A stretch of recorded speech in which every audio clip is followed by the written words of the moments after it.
அனைவருக்கும் மகிழ்ச்சியான வணக்கம். இப்ப நம்ம பார்க்குற டாபிக் என்னன்னா, மாநில அரசுல முதலமைச்சர் பத்தி பார்க்க போறோம். ஆளுநர் ஆல்ரெடி முடிச்சாச்சு. நம்ம போய் பார்த்துட்டு வீடியோ போய் பாருங்க. இப்ப என்ன பார்க்க போறோம்னா, முதலமைச்சர் பத்தி பார்க்கலாம். சரியா? இது 10th புக் தான். ஓகேவா? சோ 12த்லயும் கன்டென்ட் இருக்கு. 10த்லயும் கன்டென்ட் இருக்கு. ஆனா கம்பேர் பண்ணும்போது 10த்னுடைய கன்டென்ட் நல்லா இருக்கு. ஓகேவா? சோ நெறைய கன்டென்ட் இருக்கு. ஓரளவுக்கு படிக்கிற மாரி இருக்கு. ஆனா 12த்ல ஒரு ஆவரேஜா குடுத்துருக்காங்க. இதுவே நீங்க க கவர்னர் போய் பார்த்தீங்க அப்படின்னா 10th புக்ல கொஞ்சம் கம்மியா இருக்கு. 12th புக்ல கொஞ்சம் எலாபரேட்டா குடுத்துருக்கான். சரியா? இப்போ நம்ம வந்து இந்த 10th புக் அடிப்படையில முதலமைச்சருடைய பவர்ஸ் ஆ ம கவர்னர் கிட்ட முதலமைச்சருக்கு என்ன பவர் இருக்கு? அமைச்சரவை கிட்ட முதலமைச்சருக்கான பவர்ஸ் என்ன? சட்டமன்றத்துல முதலமைச்சருக்கான பவர்ஸ் என்ன? அப்படின்றத தெளிவா பார்த்துடலாம். சரியா? இப்ப பாருங்க. ஆளுநர் மாநிலத்தின் பெயரளவு நிர்வாகி. அதே போல இது பாருங்க லிசன். ஒரு மாநிலத்துல ஓகே. மாநிலத்தின் பெயரளவு நிர்வாகி யாருன்னா ஆளுநர். இதுவே முதலமைச்சர் ஒரு உண்மையான நிர்வாகின்னு சொல்லுவாங்க. ஓகேவா? ஆஸ் பர் நம்மளுடைய மத்திய அரசினுடைய கான்செப்ட் படி தான் படிக்கணும். இப்ப எப்படி மத்திய அரசுல பிரசிடென்ட் ஒரு பெயரளவு தலைவராக செயல்படுகிறார். அதே போல பிரைம் மினிஸ்டர் ஒரு நிர்வாக தலைவர். ஒரு ஒரு ஒரு உண்மையான தலைவர்ன்னு சொல்லுவாங்க. அதே கான்செப்ட் தான் மாநிலத்துக்குள்ளேயும் வரும். ஒரு மாநிலத்துல ஆளுநர் அவர்கள் ஒரு பெயரளவு தலைவர். பவர்ஸ் எல்லாமே அவர்ட்ட தான் இருக்கும். ஆனா, அந்த பவர்ஸ யூஸ் பண்றது யாருடைய கண்ட்ரோல்ல இருக்கு அப்டின்னா, ஒரு சிஎம் கண்ட்ரோல்ல தான் இருக்கும். அதே போல தான் மத்திய அரசுலயும். பிரைம் மினிஸ்டர் பிரசிடென்ட் கிட்ட தான் எல்லா பவர்ஸ் இருக்கு. ஆனா, அத கண்ட்ரோல் பண்றது யார் அப்டின்னா, பிரைம் மினிஸ்டர். ஓகேவா? இப்ப பாருங்க. முதலமைச்சர் ஒரு உண்மையான நிர்வாகி. ஆளுநர் ஒரு பெயரளவு நிர்வாகி. இது ஞாபகம் வச்சுங்க. ஆளுநர் மாநிலத்தின் அரசின் தலைவர். முதலமைச்சர் அரசாங்கத்தின் தலைவர். நெறைய முறை கொஸ்டின்ஸ் கேட்டிருக்காங்க. ஒரு மாநிலத்தினுடைய அரசின் தலைவர். ஒரு அரசு கவர்மெண்ட்டினுடைய தலைவர். ஆனா, அரசாங்கத்தின் தலைவர் யாருன்னா, இந்த மாநில முதலமைச்சர். இப்படி சேம் ஆஸ்பெக்ட்ல இது அங்க அடிச்சுட்டு பிரைம் மினிஸ்டர்ன்னு போட்டோம் அப்படின்னா, பிரைம் மினிஸ்டர் ஒரு இந்திய அரசின் அரசின் தலைவரா வருவாரு. அதே போல பிரைம் மினிஸ்டர் ஒரு மத்திய அரசு இந்திய அரசின் அரசாங்கத்தின் தலைவராக வருவார். ஓகேவா? எல்லாமே ஈக்குவலா வரும். மத்திய அரசு எப்படி இருக்கோ, அதே போல மாநில அரசுலயும் வரும். ஞாபகம் வச்சுங்க. முக்கியமான ஒரு விஷயம். ஓகேவா? ஃபர்ஸ்ட் என்ன அப்படின்னா, முதலமைச்சருடைய நியமனம். எப்படி ஒரு முதலமைச்சர் நியமனம் பண்றான்னு சொல்லிட்டு பார்த்தரலாம். அதாவது 164 விதி. சரியா? 164ல 1 முதலமைச்சர் ஆளுநர் அவர்கள் முதலமைச்சரை நியமனம் செய்கிறார் என்பதை குறிக்கிறாங்க. ஆக்ட் 164ல 1 சொல்றேன் பாருங்க. முதலமைச்சர் மாநில ஆளுநரால் நியமனம் செய்யப்படுகிறார். சரியா? ஞாபகம் வச்சுங்க. எவ்ரி எவ் எந்த ஒரு மாநிலமாக இருந்தாலும் சரி, ஒரு மாநிலத்தின் முதலமைச்சரை ஆளுநர் அவர்கள் நியமனம் செய்வார். முதலமைச்சரின் பரிந்துரையின்படி அம்மாநில அமைச்சர்களை ஆளுநர்கள் நியமிப்பார். சரியா? நல்லா புரிஞ்சுக்கணும். இதே தான் நம்ம மத்திய அரசுலயும். இப்ப எப்படி பாருங்க. மத்திய மத்திய அரசு, மாநில அரசு. ஓகேவா? இதுல பிரசிடென்ட் பிரசிடென்ட் தான் என்ன பண்றாரு அப்படின்னா, பிஎம் நியமிக்கிறார். ஓகேவா? பிஎம் ஆலோசனைப்படி அமைச்சர்கள் ஓகேவா? அமைச்சர்களை பிரசிடென்ட் நியமிக்கிறாரு. அதே மாரி தான் கவர்னர் கவர்னர் என்ன பண்றாரு அப்படின்னா, சிஎம் நியமிக்கிறார். ஓகேவா? சிஎம் ஆலோசனைப்படி மினிஸ்டர்ஸ கவர்னர் அவர்கள் நியமிக்கிறார். சேம் ப்ராசஸ் தான் அப்படியே வரும். எந்த ஒரு மாற்று கருத்தும் இருக்காது. ஓகேவா? ரைட். அது எப்படி சார் ஒரு ஒரு ஒரு சிஎம் எப்படி சூஸ் பண்றாரு கவர்னர்? எதன் அடிப்படையில சூஸ் பண்றாரு சொல்லிட்டு பார்த்தோம் அப்படின்னா, சட்டமன்றத்துல ஓகேவா? அதாவது சட்டமன்றம் என்பது என்ன? மக்கள் ஓட் பண்ணி ஓகேவா? சட்டமன்றம் என்பது நல்லா புரிஞ்சுக்கணும். சட்டமன்றம் 2 அவைகளை கொண்டது. ஒண்ணு மேலவை, இன்னொன்று கீழவைன்னு சொல்லுவாங்க. கீழவைக்கு பேரு தான் சட்டப்பேரவை. இதுக்கு சட்ட மேலவைன்னு சொல்லுவாங்க. ஓகேவா? இந்த சட்ட மேலவை, சட்டப்பேரவை 2 அவைகள் இருக்கு. இதுல இந்த கீழவை தான் இந்தியாவுல வந்து கிட்டத்தட்ட அனைத்து மாநிலங்களும் ஒரு 6 மாநிலம் தவிர கீழவை மட்டும் தான் இருக்கு. மற்ற அந்த 6 ஸ்டேட்ல மட்டும் தான் 2 அவைகளும் இருக்கு. ஓகேவா? அப்போ மக்கள் ஓட் பண்ணி, ஓகேவா? மக்கள் ஓட் பண்ணி நம்பர்ஸ் உள்ள போறாங்க இல்லையா? உறுப்பினர்கள்லாம். அந்த அவைக்கு பேரு தான் சட்பேரவைன்னு சொல்லுவாங்க. இவங்கள எப்படி சூஸ் பண்ணுவாங்க அப்படின்னா, விகிதாச்சார முறைப்படி ஆ என்ன சொல்லுவாங்கன்னா, விகிதாச்சார முறைப்படி மறைமுக தேர்தல் மூலமாக தேர்ந்தெடுப்பாங்க. இது ஒரு பக்கம் இருக்கட்டும். இந்த சட்டப்பேரவை தான் சட்டமன்றம்னு சொல்லுவாங்க. ஓகேவா? சட்டப்பேரவை வந்தா சட்டமன்றம் கூட சொல்லுவாங்க. சட்டமன்றத்துல பெரும்பான்மை பெற்ற கட்சியின் தலைவர். ஓகேவா? பெரும்பான்மை பெற்ற கட்சினா, இப்போ தமிழ்நாடுன்னு வச்சுக்கலாம். தமிழ்நாடு சட்டமன்றத்துல மொத்த உறுப்பினர் எண்ணிக்கை எவ்வளவுனா 234 தொகுதிகள் இருக்கு. அப்போ 234 சட்டமன்ற உறுப்பினர்கள் இருக்காங்கன்னு சொல்லிட்டு அர்த்தம்.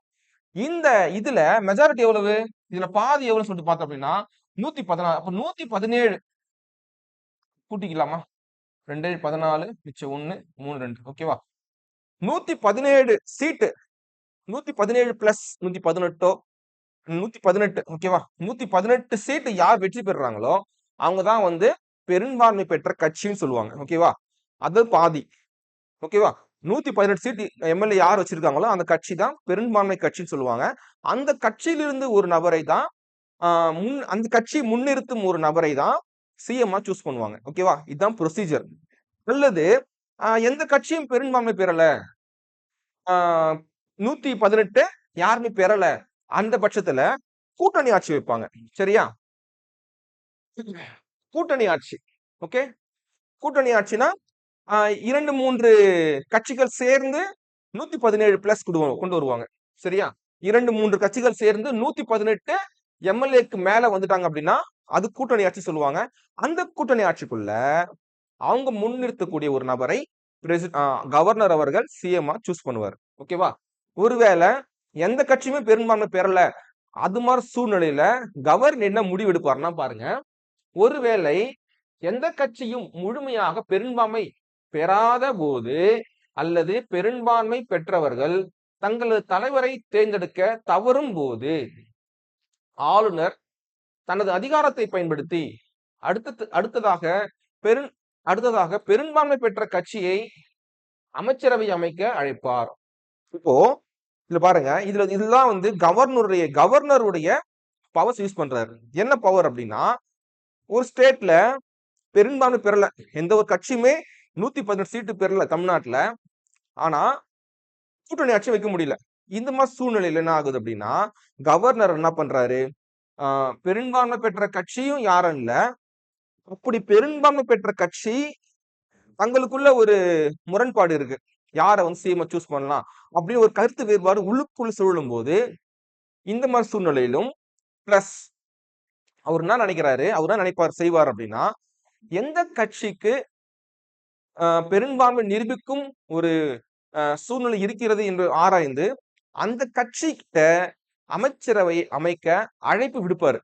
எப்படின்னா, ஓகே இந்த கட்சி வந்து உங்ககிட்ட போதுமான எம்எல்ஏ இருக்குன்னு நீங்க பெரும்பான்மை நிரூபிக்கிறதுக்கான வாய்ப்பு இருக்கு. நீங்க வந்து அமைச்சரவை ஏற்படுத்தி ஆட்சி பொறுப்புல உட்காருங்க. முதல் கூட்டத்துல முதல் கூட்டத்துல நீங்க உங்களுடைய பெரும்பான்மையை நிரூபிக்கணும்.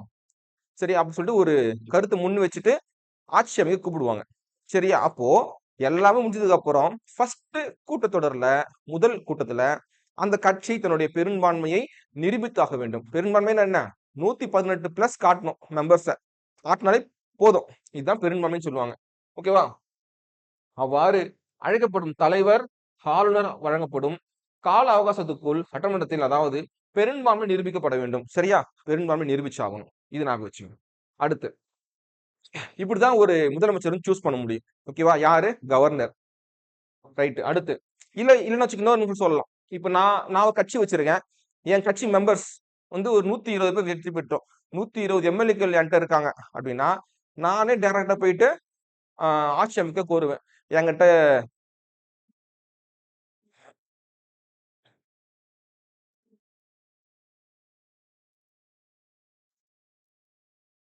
ஒரு நிமிஷம். சிஸ்டம் ஆஃப் ஆயிடுச்சு.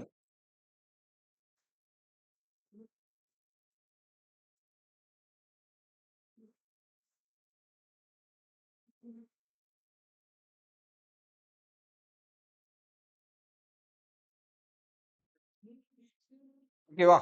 அதாவது இப்படிதான் வந்து முதலமைச்சர் வந்து சூஸ் பண்ணுவாங்க. நெக்ஸ்ட் பாருங்க. முதலமைச்சருடைய பதவி காலம் நிர்ணயிக்கப்பட்ட ஒன்று கிடையாது. இது முக்கியமான பாயிண்ட். இந்த கன்டென்ட்ல ஏன் நான் லைன் பை லைன் சொல்லி தரேன் அப்படின்னா, கூற்று காரணத்துல கேட்கறது நிறைய வாய்ப்பு இருக்கு. ஏன்னா, president, governor, prime minister, CM, அமைச்சரவை இவங்கள பத்தி படிக்கும்போது லைன் பை லைன் படிக்கணும். ஏன்னா, அதிகப்படியான கொஸ்டின்ஸ் இவங்க கிட்ட இருந்து மட்டும் தான் வரும். மத்திய அரசு, மாநில அரசு. கிளியரா இருந்துட்டு வச்சுக்கோங்களேன். இதுல இருந்து எவ்வளவு கூற்று காரணம் கேட்டாலும் நான் மிஸ் ஆகாது. நீங்க பாயிண்ட் மட்டும் அங்கங்க படிச்சிட்டீங்க அப்படின்னா கொஸ்டின் மிஸ் ஆயிடும். சரி, லைன் பை லைன் என்ன சொல்றான்னு புரிஞ்சு படிச்சீங்க அப்படின்னா மிஸ்ஸே ஆகாது. ஓகேவா? நான் சொல்றேன் பாருங்க. முதலமைச்சர் என்ற பதவி ஒரு நிர்ணயிக்கப்பட்ட ஒன்று அல்ல. எப்படி வேணா மாறும். எப்படி சொல்றாங்க பாருங்க. சட்டமன்ற உறுப்பினர்களின் பெரும்பான்மை ஆதரவு எவ்வளவு காலத்திற்கு தொடர்கிறதோ அதுவரை முதலமைச்சராக நீடிக்கலாம். சொன்னேன் இல்லையா? இப்போ அந்த பெரும்பான்மை கூட்டணி கட்சி மூலமாக ஒரு பெரும்பான்மை வச்சிருக்காங்க. 118 எம்எல்ஏ வச்சிருக்காங்க அப்படின்னா, அந்த பெரும்பான்மை இருக்கும் வரைதான் நீங்க சிஎம் ஆக இருக்க முடியும். அந்த அமைச்சரும் இருக்கும். ஒருவேளை நிறைய பேர் என்ன பண்ணுவாங்க? டக்குன்னு வேற கட்சி தாவிடுவாங்க. அப்படி போகும்பொழுது பெரும்பான்மை குறையும். 117க்கு கீழ மேல 115 வந்துருச்சு அப்படின்னா, பெரும்பான்மை இழந்துட்டீங்கன்னு சொல்லிட்டு அர்த்தம். அந்த பெரும்பான்மை இழக்கும் சூழ்நிலை, அந்த இழக்கிற வரைக்கும் நீங்க ஆட்சியில இருக்கலாம். இன்னொன்னு என்ன அப்படின்னா, சிஎம் போஸ்ட்ன்றது ஒருவர் ஒரு சிஎம் ஆயிட்டாங்க அப்படின்னா, அவங்க 5 ஆண்டு காலம் வரைக்கும் சிஎம் தான் இருக்கும்னு சொல்லிட்டு அவசியமே கிடையாது. இதுல சிஎம் என்ன பண்ணலாம்? மாற்றமும் செய்யலாம். ஓகேவா? அதாவது சிஎம் மாத்துனாங்க அப்படின்னா, அது பாருங்க, சட்டமன்றத்துல எப்பொழுது அவர் பெரும்பான்மை இழக்கிறாரோ, அப்பொழுது தனது பதவியை ராஜினாமா செய்கிறார். சட்டமன்றத்துல தன்னுடைய மெஜாரிட்டியை வந்து அவர் முடிச்சுக்கிட்டாரு, முடிய போகுது, அவருக்கு மெஜாரிட்டி இல்ல அப்படின்னு சூழ்நிலையின் போதுதான் அவர் பதவி என்ன பண்றாரு? ராஜினாமா செய்யறாரு. அது மட்டும் இல்லாம சட்டமன்றத்துல மற்ற உறுப்பினர்களின் பதவி காலம் போல முதலமைச்சரின் பதவி காலமும் 5 ஆண்டுகள் ஆகும். ஆனா இவருக்கு 5 இயர்ஸ் தான் அப்படின்னு எந்த சட்ட விதிகளும் குறிப்பிடல. ஞாபகம் வச்சுக்கணும். ஓகேவா? எப்படி சொல்றாங்க அப்படின்னா, ஒரு உறுப்பினருடைய பதவி காலம் எவ்வளவோ அதே போல ஒரு முதலமைச்சருடைய பதவி காலம் 5 ஆண்டுகள். அந்த இடையில வந்து ஒருவேளை அவர் இறந்து போயிடலாம். ஒரு சிஎம் இறந்து போயிட்டாங்கன்னா அடுத்த சிஎம் வரலாம். ஒருவேளை அந்த சிஎம் கூட மாத்தலாம். சரியா? அது கட்சியினுடைய நிர்வாகத்தை பொறுத்து இருக்கு. ஏதாவது குற்ற வழக்குக்காக அவர் உள்ள போயிட்டாங்க. எக்ஸாம்பிள் ஜெயலலிதா அவர்கள் குற்ற வழக்காக உள்ள போயிட்டாங்க அப்படின்னா என்ன பண்ணலாம்? அடுத்து ஒரு நியூ சிஎம் கிரியேட் பண்ணலாம். இல்ல அவர் இறந்துட்டாங்க. ஒரு நியூ சிஎம் வந்து என்ன பண்ணலாம்? வச்சுக்கலாம். ஆட்சிலாம் கலைக்க முடியாது. அந்த மாரி சூழ்நிலைகள்ல. ஓகேவா? இது முக்கியமான ஒரு வரி. நான் குடுத்திருக்க ஒவ்வொரு கலரும் ஒன் பை ஒன்னா ஒவ்வொரு பாயிண்ட் ஞாபகம் வச்சுங்க. ஓகேவா? 1997ல இருந்து பதவி வகித்த முதலமைச்சர்கள். ஃபர்ஸ்ட் யார் அப்படின்னா, இயர்ஸ் வெரி வெரி இம்பார்ட்டன்ட், நபரும் இம்பார்ட்டன்ட். ஓபி ராமசுவாமி, குமாரசாமி ராஜா, ராஜகோபாலாச்சாரி, காமராஜ், பக்தவாச்சலம், அண்ணாதுரை, கருணாநிதி, எம்ஜிஆர், ஜானகி எம்ஜிஆர், எம்ஜி ராமச்சந்திரன், கருணாநிதி ஜெயலலிதா அவர்கள், கருணாநிதி ஜெயலலிதா அவர்கள், ஓ பன்னீர்செல்வம், ஜெயலலிதா அவர்கள், கருணாநிதி அவர்கள், ஜெயலலிதா, பன்னீர்செல்வம், ஜெயலலிதா அவர்கள், பன்னீர்செல்வம் அவர்கள், எடப்பாடி. தற்போது யாரு? இவர் காலம் 2002 முடிஞ்சு போச்சு. இவருக்கு வரும். இங்க எம்.கே. ஸ்டாலின் அவர்கள். எம்.கே. ஸ்டாலின் அவர்கள் வருவாங்க. ஓகேவா? ஞாபகம் வச்சுங்க. இதுதான் வந்து பட்டியல், ஞாபகம் வச்சுக்கணும். ஓகேவா? இப்போ என்ன அப்படின்னா, முதலமைச்சருடைய அதிகாரங்கள். ஓகேவா? பாருங்க. ஒரு மாநிலத்தின் நிர்வாகத்தின் உண்மையான தலைவர் யாருன்னா முதலமைச்சர் தான். ஓகேவா? ஏன் அப்படின்னா அவர் வந்து மக்கள் ஓட் பண்ணி உள்ள வரக்கூடிய ஒரு மெம்பர். அவர்கிட்ட மக்களை ஆட்சி செய்யக்கூடிய ஒரு பொறுப்பு கொடுக்குறாங்க.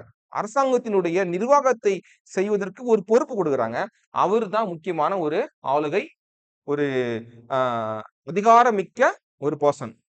ஓகேவா? இவருக்கு என்னென்ன அதிகாரங்கள் இருக்கு சொல்லிட்டு பாத்துடலாம். ஃபர்ஸ்ட் என்ன அதிகாரம் அப்படின்னா, 4 வகையை பிரிக்கிறாங்க.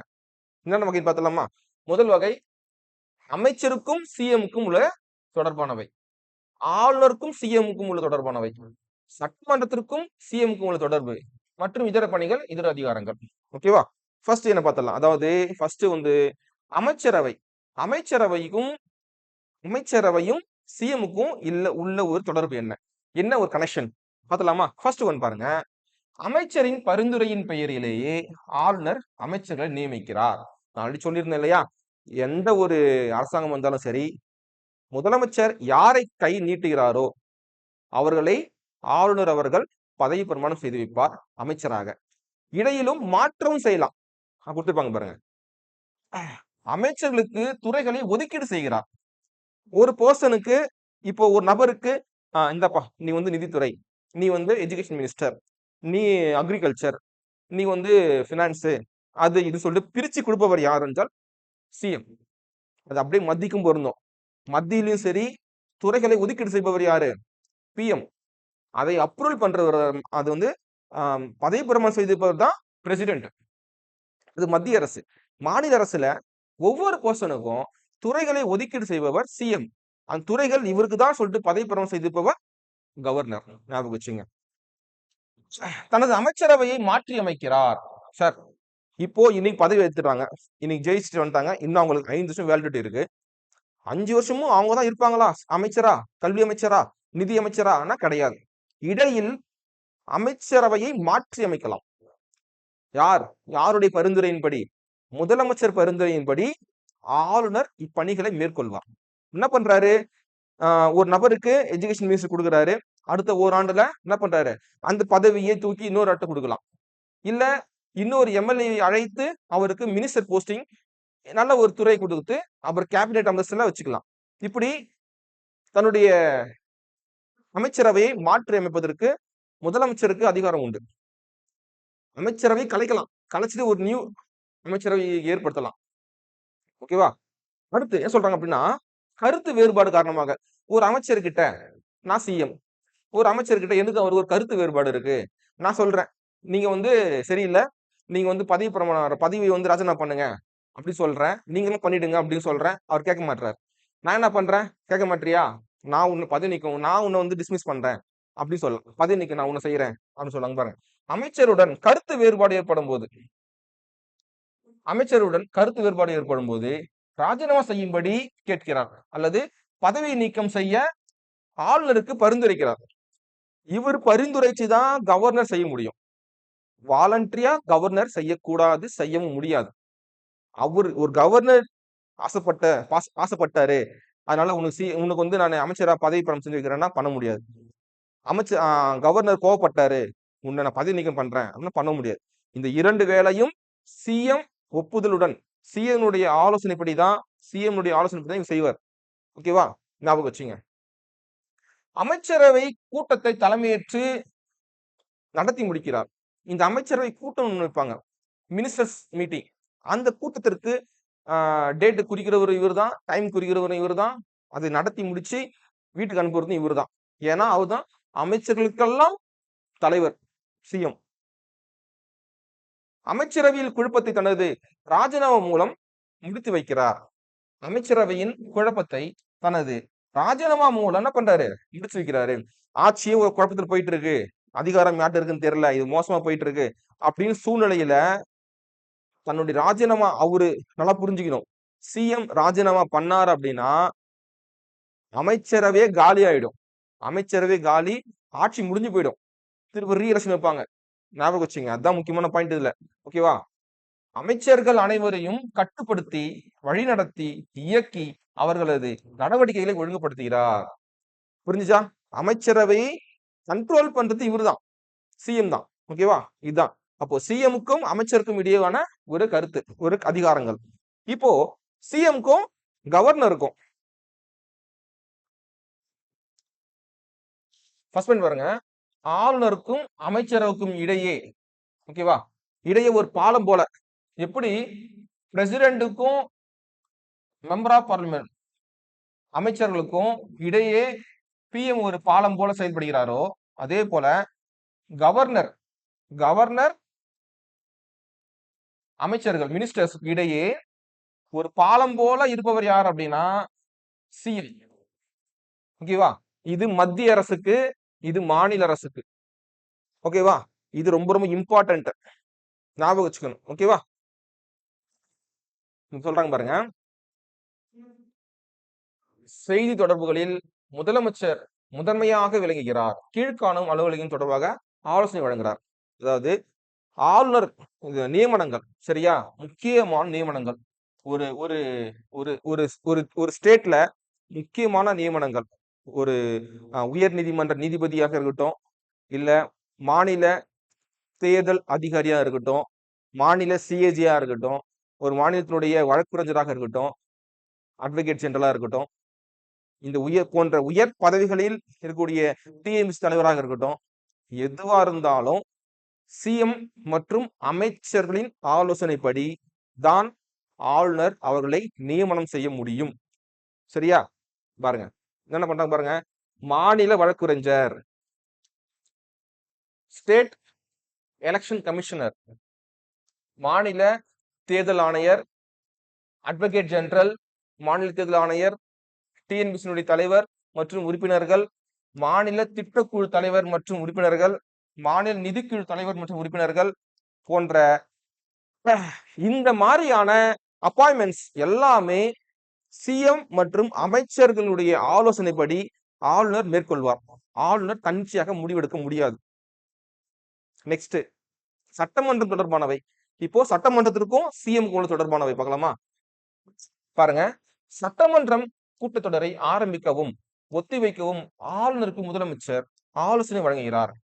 ஒரு சட்டமன்றத்தை கூட்டுபவர் யார் என்றால் கவர்னர். ஆனா அவரா சொல்ல மாட்டாரு, சிஎம் சொல்லுவார். சிஎம் கிட்ட ஆலோசனை சொல்லுவார். சிஎம் என்ன பண்ணுவார், கவர்னர் கிட்ட ஓகே நம்ம இப்ப ஸ்டார்ட் பண்ணலாம், இப்ப முடிக்கலாம் அப்படின்னு அவர் சொல்லுவாரு. அவர் என்ன பண்ணுவாரு, அதை இம்ப்ளிமெண்ட் பண்ணுவார். சொல்றாங்க பாருங்க, ஒரு சட்டமன்றத்துல ஒரு கூட்டத்தொடரை ஆரம்பிப்பதும் முடிக்கிறதும் ஒத்தி வைக்கிறதும் கவர்னர் சொல்லலாம். ஆனால் கவர்னருக்கு ஆலோசனை வழங்குபவர் யார் என்றால் சிஎம் அவர்கள். அடுத்து, சட்டமன்றத்தில் அரசின் கொள்கைகளை விலகி அறிவிக்கிறார். வருஷத்தினுடைய முதல் கூட்டம் கவர்னர் உரையுடன் தொடங்கும். அந்த முதல் கூட்டத்துல இவர் உரை நிகழ்த்துவார். அந்த உரையில அரசினுடைய கொள்கைகளையும் திட்டங்களையும் அவர் வாசிப்பார். இவர் வாசிப்பாரு. ஆனா விஷயம் எல்லாமே சிஎம் கிட்ட தான் வரும். ஓகேவா? ஞாபகம் வச்சுங்க. சட்டமன்றத்தில் மசோதாக்களை அறிமுகப்படுத்துகிறார். சரியா?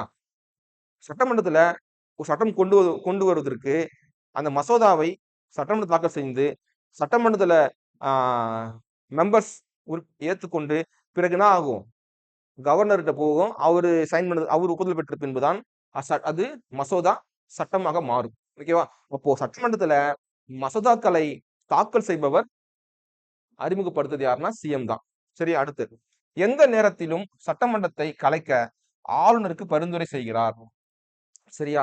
நம் சட்டமன்றத்தை கலைக்கிறதுக்கு முடிச்சிடலாம், சட்டமன்றம் இந்த ஆட்சியே வேணாம் அப்படின்னு முதலமைச்சர் ஆலோசனைப்படி கவர்னர் மேற்கொள்வார். சரியா? இதுலயும் பவர்ஸ் யாருன்னு புரிஞ்சுக்கணும். சிஎம் ஆலோசனைப்படி தான் ஒரு சட்டமன்றத்தை கலைக்க முடியும். சரியா? தன்னிச்சையாக முடிவெடுக்க முடியாது. இப்ப என்னன்னா இதர அதிகாரங்கள் பார்க்கலாம். இதர அதிகாரம் பார்த்தலாமா? ஆளுங்கட்சியின் தலைவராக முதலமைச்சர் கட்சியை கட்டுப்படுத்தி அதன் ஒழுக்கத்தை மேம்படுத்துகிறார். சரியா? இது நான் பாயிண்ட். மாநிலத்தின் தலைவராக பல்வேறுபட்ட மக்களின் தேவைகளை உற்று நோக்குகிறார். ஒரு மாநிலத்தின் தலைவர் இல்லையா, ஒவ்வொரு மக்களுடைய அடிப்படை தேவைகளையும் அடிப்படை வசதிகளையும் செய்து தர வேண்டியது ஒரு மாநில தலைவரினுடைய கடமை. அவர் எல்லாத்தையும் என்ன பண்றாங்க, உற்று நோக்குகிறார். எல்லாத்தையும் நோட் பண்ணிட்டு தான் இருப்பார் அவர். அடுத்து, மாநில அரசின் தலைமையாக பல்வேறு பணிகளை கட்டுப்படுத்தி மேற்பார்வையிட்டு பல்வேறு துறை செயலாளர்களின் பணிகளை ஒருங்கிணைக்கிறார். சரியா? அட்மினிஸ்ட்ரேட்டிவ் என்ன பண்றாரு அப்படின்னா அவர் கண்ட்ரோல்ல கொண்டு வர்றாரு. அட்மினிஸ்ட்ரேட்டிவ் ஒரு மாநிலத்தின் ஒரு தூண் போன்றது நிர்வாகம். அந்த நிர்வாகத்தை கட்டுப்படுத்தி வைப்பவர் யார் என்றால் சிஎம் அவர்கள். மாநில அரசு சுமூகமாக இணக்கமாக மத்திய அரசுடன் இணக்கமான உறவு முறை வைத்துக் கொள்கிறார். மாநில அரசுக்கும் மத்திய அரசுக்கும் இடையே ஒரு நல்ல ரிலேஷன்ஷிப்பை மெயின்டைன் பண்ணணும். அதை சுமூகமாக கொண்டு செல்பவர் யார் என்றால் சிஎம் அவர்கள். ஏன் அப்படின்னா மத்திய அரசுக்கு எதிராக நாம் செயல்பட்டோம் அப்படின்னா அது வேற மாதிரி கொண்டு முடியும். சரி, அதனால ஒரு இணக்கமான ஒரு உறவு முறை தான் மேற்கொள்வாங்க மத்திய அரசும் மாநில அரசும். ஓகேவா? அதுல முக்கிய பங்கு யாருக்கு இருக்குன்னா சிஎம் மட்டும் தான் இருக்கு. ஓகேவா? இப்ப பார்த்தது எல்லாமே நம்ம சிஎம். இப்ப என்னன்னா அமைச்சரவை. ஓகேவா? அமைச்சர் ரொம்ப ஈஸி தான், முடிச்சுக்கலாம் பண்ணு. அமைச்சரவை பார்க்கலாம். ஓகே, மாநில அமைச்சர்கள், ஒரு மாநிலத்துல அமைச்சர்கள் சிஎம் உடைய கட்டுப்பாடுலாம் இருப்பாங்க. ஓகேவா? இப்ப பாருங்க, அமைச்சரவை மாநில சட்டமன்றத்தில் கூட்டாக பொறுப்பானது. அமைச்சரவை குழுவின் அமைச்சர்கள் அனைவரும் சட்டமன்ற உறுப்பினராக இருக்க வேண்டும். சரியா? இப்ப என்ன சொல்றாங்க அப்படின்னா, நல்லா புரிஞ்சுக்கணும் நீங்க. ஒரு ஒரு அமைச் ஒரு ஒரு ஒரு ஒரு நபருக்கு ஒரு துறையில அமைச்சரா இருக்காரு அப்படின்னா, அவர் கண்டிப்பா சட்டமன்ற உறுப்பினராக இருக்கணும். அதுதான் ப்ரொசீஜர். யார் ஒருத்தரு மக்களால் தேர்ந்தெடுக்கப்பட்ட உறுப்பினராக இருக்கிறாரோ, அவருக்கு தான் அமைச்சர் பதவி குடுக்க முடியும். ஆனால் இன்னொரு ஒரு விஷயம் இருக்கு. என்ன அப்படின்னா, சட்டமன்ற உறுப்பினராக இல்லாத ஒருவரையும் அமைச்சராக்க முடியும். ஆனால், அவர்கள் அடுத்த 6 மாத காலத்துக்குள்ள தமிழ்நாட்டுல எங்காவது ஒரு இடத்துல நின்னு போட்டியிட்டு வெற்றி பெற்று சட்டமன்ற உறுப்பினராக மாறிடணும். அப்படி மாறினா தான் அந்த அமைச்சர் பதவி செல்லும். 6 மாதத்துக்கு அப்புறம் அது காலாவதி ஆயிடும். நீங்க வந்து மெம்பர் ஆகல அப்படின்னா. சரியா? இது ஒரு ப்ரொசீஜர். 6 month validity. ஓகே. அதே போல ஒண்ணு நடந்திருக்கு. பாண்டிச்சேரியில வந்து ஆ ஒரு நபர் வந்து சிஎம் ஆக்குனாங்க. ஆனா, அவர் எதுலயும் வெற்றி பெறல. இந்த உறுப்பினர் கிடையாது. அவர் என்ன பண்ணாங்க, அடுத்த 6 மந்த்துக்குள்ள ஒரு இடத்துல வெற்றி பெற வச்சு, அவர் என்ன பண்ணிட்டாங்க, மெம்பர் ஆக்கிட்டாங்க. அவர் சிஎம் பதவி ஒரு 5 இயர்ஸ் முடிச்சுட்டு போயிட்டாரு. காங்கிரஸ் பீரியடு பாண்டிச்சேரியில. ஓகேவா? அடுத்து, முதலமைச்சரின் தலைமையின் கீழ் அமைச்சர்கள் அனைவரும் ஒரு குழுவாக செயல்பட வேண்டும். சரி, எப்பவுமே சரி. அமைச்சர்கள் அந்த கிட்டத்தட்ட பாத்தீங்க அப்படின்னா 15% இருக்கணும். ஓகேவா? மொத்த உறுப்பினர்கள்ல 15% சிஎம் ஓட சேர்த்து. ஓகேவா? சிஎம் ஓட சேர்த்து தான் இதுல இருக்கணும். ஓகேவா? சிஎம் உடன் சேர்த்து 15% மொத்த உறுப்பினர்கள்ல 15% தான் என்ன இருக்கணும்ன்றாங்க, அமைச்சர்கள் இருக்கணும். சிஎம் ஓட சேர்த்துன்னு சொல்றாங்க. அவங்க எல்லாருமே சிஎம் ஓட கட்டுப்பாட்டுல கீழ தான் வருவாங்க அப்படின்றாங்க. இதுக்கு எல்லாமே அமைச்சர்கள் எல்லாமே சிஎம் கட்டுப்பட்டவங்க. ஓகேவா? அது மட்டும் இல்லாம அமைச்சர்களும் சிஎம்மும் சட்டமன்றத்துக்கு கட்டுப்பட்டவங்க. அடுத்து பார்க்கலாம். முதலமைச்சர் எவ்வளவு காலம் பதவி நீடிக்கிறாரோ அதுவரை அமைச்சரவை தொடரும். ஓகேவா? ஒரு சிஎம் எவ்வளவு காலம் சிஎம்மா இருக்கிறாரோ, ஒருவேளை திடீர்னு அவர் வந்து பதவி விலகல் கடி குடுத்துட்டாருன்னா, அமைச்சரவை கலைஞ்சு போயிடும். அதே போலதான் அவர் 5 இயர்ஸ் இருக்கிறாரா, அது வரைக்கும் அமைச்சரவை கண்டிப்பா இருக்கும். அமைச்சரவை இருக்கிற வரைக்கும், சாரி, சிஎம் இருக்கிற வரைக்கும் அமைச்சரவை இருந்து கொண்டுதான் இருக்கும். அவர் எப்ப பதவி விலகுறாரோ அப்போ அமைச்சரவை கலைஞ்சு போயிடும் சொல்றாங்க. ஓகேவா? சட்டமன்றத்தில் நம்பிக்கையில்லா தீர்மானம் கொண்டு வந்து நிறைவேற்றப்பட்டால் மாநில அமைச்சரவை ராஜினாமா செய்ய வேண்டும். நீங்க பாருங்க, நம்பிக்கையில்லா தீர்மானம் யார் கொண்டு வருவா? நம்பிக்கையில்லா தீர்மானம் எப்பவுமே எதிர்க்கட்சியினர் தான் கொண்டு வருவாங்க. சரியா? ஏன் கொண்டு வருவாங்க அப்படின்னா, இப்ப ரீசெண்டா கூட பாத்தீங்க அப்படின்னா, அப்பாவு மேல வந்து அப்பாவு அவர்கள், யார் அப்பாவு? சட்டமன்ற சபாநாயகர் அப்பாவு அவர்கள், அவர் மீது நம்பிக்கையில்லா தீர்மானம் கொண்டு வராங்க. கொண்டு வரும்போது என்ன ஆகுது அப்படின்னா, அந்த தீர்மானம் தோல்வி அடையுது. அதிமுகவினரால் கொண்டு வரப்பட்ட அந்த தீர்மானம் தோல்வி அடைஞ்சதுனால, அப்பாவு அவர்கள் மீண்டும் என்ன பண்றாங்க, தன்னுடைய அரியணையில போய் உட்கார்றாங்க. சபாநாயகரா பதவி வேலை தொடங்குறாரு. ஓகேவா? அதுதான் சொல்றாங்க. நம்பிக்கையில்லா தீர்மானம் எதிர்க்கட்சியினர் கொண்டு வருவாங்க. ஓகேவா? இந்த நம்பிக்கையில்லா தீர்மானம் வெற்றி பெற்று விட்டது அப்படின்னா, ஆட்சி கலைஞ்சு போயிடும். ராஜினாமா செஞ்சிடணும் எல்லாருமே. ஒருவேளை நம்பிக்கையில்லா தீர்மானம் தோல்வி அடைஞ்சிருச்சுன்னா, அந்த ஆட்சி கண்டினியூ ஆகும். அடுத்த 5 ஆண்டு வரைக்கும். ஓகேவா? ஓகே. அரசியலமைப்பு சட்டப்பிரிவு 163 ஆளுநருக்கு ஆலோசனை வழங்க அமைச்சரவையை உருவாக்க வழிவகை செய்திருக்கிறது. அதாவது விதி 163 படி அமைச்சருக்கு சாரி ஆளுநருக்கு அறிவுரை மீன் ஆலோசனை வழங்க பிரதமரை சாரி சிஎம்ஐ தலைமையாக கொண்ட ஒரு அமைச்சரவை இருக்கும் அப்படின்னு சொல்றதுதான் விதி 163. ஓகேவா? சட்டப்பிரிவு 163 படி முதலமைச்சரை தலைவராக கொண்ட அமைச்சரவை குழு ஆளுநருக்கு தேவைப்படும் போது உதவி செய்யவும் ஆலோசனை வழங்கவும் வேண்டும். சரியா? 163 சொல்றாங்க, தேவைப்படும் பட்சத்துல சிஎம்ஐ தலைமையாக கொண்ட, சரியா, முதலமைச்சர் தலைமையாக கொண்ட அமைச்சரவை குழு கவர்னருக்கு ஆலோசனையும் உதவியும் செய்யணும். கண்டிப்பா முக்கிய பணி அதுதான். ஓகேவா? ஞாபகம் வச்சுக்கோங்க.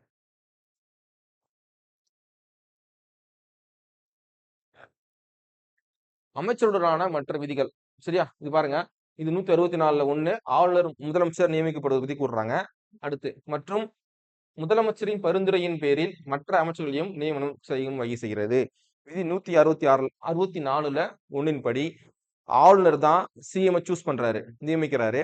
சிஎம் ஆலோசனைப்படி அமைச்சர்களை நியமனம் செய்பவர் ஆளுநர் அவர்கள். ஓகேவா? ஆளுநர் விரும்பும் வரை முதலமைச்சர் பதவியில் தொடரலாம். இது ஒரு பாயிண்ட். முதலமைச்சர் உட்பட மொத்த அமைச்சர்களின் எண்ணிக்கை மொத்தமாக 15 விழுக்காடு, ஐ மீன் 15% மேல தாண்டக்கூடாது. சரியா? 100க்கு 15 பேரு. ஓகேவா? 100க்கு 15 பேர் இருக்கணும். 200 பேர் இருந்தா 30 பேர் இருக்கணும். 200 மெம்பர்ஸ் இருக்காங்கன்னா 30 அமைச்சர்கள் இருக்கணும். அது தாண்டி போகக்கூடாது. 31 சொல்லிட்டு போகக்கூடாது. ஆனா 29, 28 இருக்கலாம். ஓகேவா? அது சொல்லக்கூடிய விதி என்னன்னா 164ல 1A. ஓகேவா? இப்போ அமைச்சருடைய பதவி அமைச்சர்களுடைய அதிகாரங்கள் மற்றும் பணிகள். மாநில அரசிற்கான கொள்கைகளை உருவாக்கி அவற்றை திறம்பட நடைமுறைப்படுத்துகிறது. ஏன் அப்படி சொல்றேன் அப்படின்னா, ஒரு மாநிலத்துல அமைச்சர்கள் தான் ஒரு பவர்ஃபுல்லான ஒரு அமைப்பு. அவங்க சொல்றதுதான் நாட்டு மக்களுக்கு சட்டமா மாறப்போகுது. அதனால அவங்க தான் ஒரு நாட்டினுடைய கொள்கைகளை வடிவமைப்பதிலும் சரி, ஒரு கொள்கைகளை இம்ப்ளிமெண்ட் பண்றதுலும் சரி, அவங்க ரொம்ப கான்சியஸா ஒர்க் பண்ணுவாங்க. ஏன்னா அவங்க ஒரு சிறு தவறு செஞ்சாலும் அது கடைசி மக்களை அடித்தட்டு மக்களை பாதிக்கப்படும். அதனால அவங்க ரொம்ப ரொம்ப ஒரு முக்கியமான பொறுப்பு உடையவங்க. ரொம்ப தெளிவா செயல்படுவாங்க. சரியா?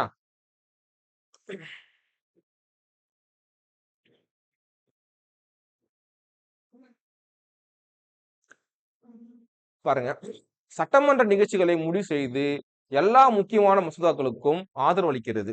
சரியா? அந்த அமைச்சர்கள் என்ன பண்ணுவாங்க அப்படின்னா, அவங்க தான் மசோதா கொண்டு வர போறாங்க. அந்த மெம்பர்ஸ் ஏன்னா ஒரு கட்சி தான் பெரும்பான்மை பெற்றிருக்காங்க. அவங்க தான் ஆட்சியில இருக்காங்க அப்படின்னா, 180 பேர் 120 பேர் இருக்காங்க அப்படின்னா, அவங்க என்ன பண்ணுவாங்க? அவங்க கட்சி சேர்ந்தவங்க ஒரு மசோதா கொண்டு வரும்போது அது ஆதரவு அளிச்சு வெற்றி பெற செய்வாங்க. சரியா? அடுத்து நிதி கொள்கையை கட்டுப்படுத்துவதுடன் மாநில பொது நலனுக்கு வரி கொள்கையை முடிவு செய்கிறது. சரியா? டாக்ஸ் வந்து டிசைட் பண்றது. இவ்வளவுதான் வரின்றத முடிவு செய்வது எதுன்னா நம்மளுடைய அந்த அரசாங்கம் பண்ணது. சமூக பொருளாதார மாற்றங்களுக்கான நிகழ்ச்சிகள் மற்றும் திட்டங்களை உருவாக்குறது. சரியா? நிகழ்ச்சிகள் நடத்துறது. சமூக மாற்றத்தை ஏற்படுத்தணும். சரியா? ஏழ்மையில் இருக்கக்கூடிய மக்களும் மேன்மை அடைய வேண்டும் என்றால் என்ன பண்ணணும்? சமூக பொருளாதாரத்தில் மாற்றம் ஏற்பட வேண்டும். அதுக்கு என்ன பண்ண சொல்லாங்கன்னா, பல நிகழ்ச்சிகள் நடத்தணும், திட்டங்களை உருவாக்க வேண்டும் என மாநில அரசின் தலைமையில் பல்வேறு தொடர்புடைய விஷயங்களை வந்து உருவாக்குவாங்க. அது மட்டும் இல்லாம முக்கியமான துறை தலைவர்களின் நியமனங்கள் செய்கின்றனர். நான் சொல்லியிருந்தேன் இல்லையா? கவர்னர் எப்படிப்பட்ட நபர்களை சூஸ் பண்றாரு அப்படின்னா சொல்லியிருந்தேன். அவங்களை எல்லாம் நியமிக்கணும்னா அமைச்சர்கள் ஒத்துழைப்பு கொடுக்கணும். அமைச்சர்கள் மற்றும் சிஎம்னுடைய ஆலோசனைப்படி தான் அந்த நியமனங்களை அவர் மேற்கொள்வார். ஓகேவா? அது மட்டும் இல்லாம பக்கத்து ஸ்டேட் எதனா பிரச்சனை, பக்கத்து ஸ்டேட்ல கூட ஏதோ பிரச்சனை, ஒரு நிலை பிரச்சனை, இல்ல தண்ணி பிரச்சனை அப்படின்னா, மற்ற மாநிலங்களுடன் பேச்சுவார்த்தை நடத்தி பிரச்சனை தீர்வு காண்பதும் அமைச்சர்கள் தான். அமைச்சர் குழு வந்து போகும், பேசுவாங்க. அப்படி பேச்சு முடிவு எட்டப்படவில்லையா, சுப்ரீம் கோர்ட்டுக்கு போவாங்க. சுப்ரீம் கோர்ட் போயிட்டாங்கன்னா, இரு மாநிலங்களுக்கு இடையான பிரச்சனைகளை ஆராய்ஞ்சு விஷயங்களை வந்து இறுதி முடிவு எடுப்பவங்க யார் அப்படின்றால் சுப்ரீம் கோர்ட். ஓகே. அடுத்து கீழ் நீதிமன்ற நீதிபதிகளை நியமனம் ஆளுநருக்கு ஆலோசனை வழங்குதல். இந்த ஹைகோர்ட் தான் வந்து பாத்தீங்கன்னா பிரசிடென்ட் நியமிப்பார். ஹைகோர்ட் ஜட்ஜு பிரசிடென்ட் தான் நியமிப்பாரு. ஆனா பிரசிடென்ட் கூட சம்பந்தப்பட்ட மாநில ஆளுநர் மற்றும் சிஎம் கிட்ட கலந்து ஆலோசித்த பிறகுதான் அவரோட முடிவு பண்ணுவாரு. அது மட்டும் இல்லாம இப்போ சுப்ரீம் கோர்ட் ஹைகோர்ட் அப்படி பண்றாரா? அதே போல மாவட்டத்துக்குள்ள ஒரு மாநிலத்துக்குள்ள இருக்கக்கூடிய மாவட்ட நீதிமன்றங்கள், சார்பு நீதிமன்றங்கள், கீழ்நிலை நீதிமன்றங்கள் போன்ற நீதிமன்றங்களுக்கு நீதிபதிகளை நியமிப்பதற்கு கவர்னருக்கு ஆலோசனை வழங்கும் ஒரு அமைப்பு தான் அமைச்சர்கள் குழு. சரியா? அடுத்து மாநிலத்தின் செலவுகளை சமாளிக்க திட்ட அறிக்கையை உருவாக்குதல். சரியா? திட்ட அறிக்கைனா பிளானிங் ரிப்போர்ட். என்ன பண்ணலாம்? செலவுகளை குறைப்பதற்கு என்ன செய்யலாம்ட்டு ஒரு வரமுறை கொண்டு வருவாங்க அமைச்சர்கள் குழு. அது பண்றதும் அமைச்சர்கள் தான். ஒரு மசோதா சட்டமன்றத்தில் அறிமுகப்படுத்தப்படும் போது அது சாதாரண மசோதாவா அல்லது நிதி மசோதாவா என்று தீர்மானிக்கிறது. சரியா? இது வந்து யார் கையில இருக்குன்னா சபாநாயகர் கையில் தான் இருக்கு. ஓகேவா? ஒரு சபாநாயகர் தான் ஒரு மாநிலத்துல ஒரு மாநில சட்டமன்றத்துல ஒரு ஒரு மசோதா தாக்கல் செய்யப்படும் போது அந்த மசோதா நிதி மசோதாவா சாதாரண மசோதாவா என்று இறுதி முடிவு எடுப்பார். ஓகேவா? இது நான் வச்சுங்க. அமைச்சரவையின் ஒவ்வொரு அமைச்சரின் பணிகளை கட்டுப்படுத்தி கண்காணிப்பது ஒருங்கிணைக்கிறது. ஆண்டு வரவு செலவு திட்டம் அமைச்சரவையால் இறுதி செய்யப்படுகிறது. சரியா? பட்ஜெட் செய்வாங்க இல்லையா? எவ்ரி பிப்ரவரி மந்த்ல நம்ம தமிழ்நாட்டுல சரியா? தமிழ்நாடு மட்டும் கிடையாது, ஆல் ஸ்டேட் பட்ஜெட் தாக்கல் செய்வாங்க. அந்த பட்ஜெட் தாக்கல் செய்யப்படும்போது முன்கூட்டியே ஆளுநர்கிட்ட முன் அனுமதி பெறணும். ஏன்னா, பணம் சார்ந்த ஒரு விஷயம் சட்டசபையில வருது அப்படின்னா, அது முன்கூட்டியே அமைச்சர் ஆளுநர்கிட்ட முன் அனுமதி பெற்று தான் தாக்கல் செய்ய முடியும். சரியா? எப்பவுமே சரிங்க. பணம் சார்ந்த ஒரு விஷயம் சொல்றாங்க அப்படின்னா, அது ஆளுநருடைய முன் அனுமதி பெற்ற பிறகு தான் சட்டமன்றத்தில் தாக்கல் செய்ய முடியும். ஓகேவா? அதான் சொல்றாங்க. பட்ஜெட் சாரி அ பட்ஜெட் திட்டம், செலவு திட்டங்களை வந்து அடுத்த ஓராண்டுக்கு என்னென்ன செலவுகள் செய்ய போறோன்றத அறிவிப்பாங்க. அதையும் செய்பவர்கள் யார் என்றால் நிதி அமைச்சர். சரியா? ஞாபகம் வச்சுங்க. சோ இதுதான் வந்து பார்த்தோம் அப்டின்னா, அமைச்சர் சிஎம் மற்றும் அமைச்சரவை. ஓகேவா? சோ தெளிவா இருக்கும்னு நெனைக்கிறேன். தெளிவா இல்ல அப்டின்னா, தப்பா எடுத்துக்கக்கூடாது. திரும்ப ஒரு வீடியோ ஃபுல்லா பாருங்க. தெளிவா புரிஞ்சிரும் உங்களுக்கு. லைன் பை லைன் படிக்கணுங்க. இத பொறுத்தவரைக்கும். ஓகேவா? படிச்சோம் அப்டின்னா கிளியரா படிச்சு புரிஞ்சிடலாம். ஓகே. நீங்க இது போல வீடியோஸ் புடிச்சிருக்கு. இது போல வீடியோஸ் உங்களுக்கு வேணும், படிக்கணும் அப்டின்னா, நம்மளுடைய டெலகிராம் சேனல் ஜாயின் பண்ணிடுங்க. ஓகேவா? Santhosh IAS academy Arcot. Type பண்ணீங்கன்னா தானா வந்துருவாரு. நம்ம லோகோ பாத்துக்கிடுங்க. அந்த லோகோ உள்ள இருக்கான்னு சொல்லிட்டு பாத்துக்கிடுங்க. பாத்துக்கிட்டு உள்ள ஜாயின் பண்ணிடுங்க. டெய்லி வீடியோஸ் வரும். அழகா பார்த்து படிக்கலாம். அடுத்த குரூப் 4ல கண்டிப்பா ஒரு வேலைய வாங்கலாம். ஓகேவா? சோ அடுத்த வீடியோல சந்திக்கலாம். நன்றி, வணக்கம்.